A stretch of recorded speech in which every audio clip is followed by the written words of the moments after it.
హీరోయిజంను elevate చేయటంలో ఒక్కో దర్శకుడు ఒక్కో దారిని ఎంచుకుంటారు.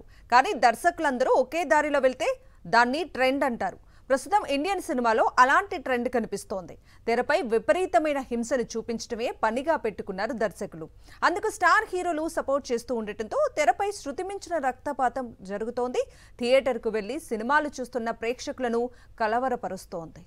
సినిమా అంటేనే వినోదం. థియేటర్కు వెళ్లిన ప్రేక్షకులు అన్నీ మర్చిపోయి కాసేపు సేద తీరాల్సిన సమయం.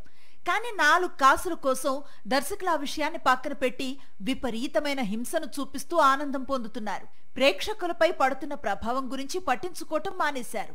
ఒకప్పుడు ఫ్యాక్షన్ సినిమాల్లో విపరీతమైన హింస కనిపించేది. కానీ ఇప్పుడు వైలెన్స్ ను అల్ట్రా ప్రోమాక్స్ డిజైన్ చేస్తున్నారు దర్శకులు. రణబీర్ నటించిన యానిమల్ ఇండియాస్ మోస్ట్ వైలెంట్ మూవీగా రికార్డుల్లోకి ఎక్కింది. రివెంజ్ పేరుతో రణబీర్ ఎంతగా వైలెన్స్ క్రియేట్ చేశాడో తెలిసిందే.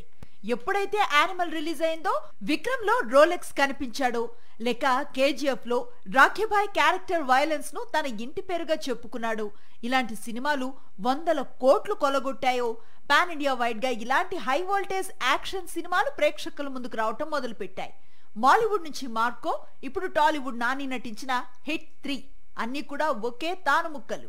రానున్న రోజుల్లో విడుదల కానున్న సినిమాల్లో వైలెన్స్ ఇంకా పెరగబోతోంది. హీరోయిజంను అమితంగా ఇష్టపడే యువతరంపై ఈ సినిమాలు చూపించే ప్రభావం తీవ్రంగా ఉండనుంది. కానీ హీరోలకు, దర్శక నిర్మాతలకు చెప్పేవారెవరు, నియంత్రించేవారెవరు అంటూ ఆవేదన వ్యక్తం చేస్తున్న వారు ఎందరో.